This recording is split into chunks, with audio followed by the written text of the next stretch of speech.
সংগ্রামী আহ্বায়ক সোহেল রানাকে সংক্ষিপ্ত বক্তব্য দেওয়ার জন্য অনুরোধ জানাই। সংক্ষিপ্ত।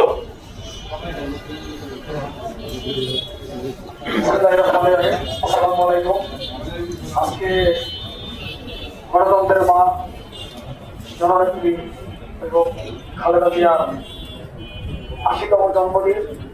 ৮০ বছর শেষ হয়ে ৮১ বছরের পা দিয়ে আসলে ভাবতে ভালো লাগে, ভাবতে আনন্দ লাগে যে আজকে আমরা এই সংগঠন করে হইতে এভাবে আমরা একটা প্ল্যাটফর্ম, আমরা হয়তো প্রতি বছরে আমরা জন্মদিন পালন করেছি, কিন্তু একসাথে বসে সবাই একাত্রিত ভাবে মনে কোনো স্মৃতি না রেখে জন্মদিন মনে হয় যে আমরা এটাই প্রথম পালন করেছি।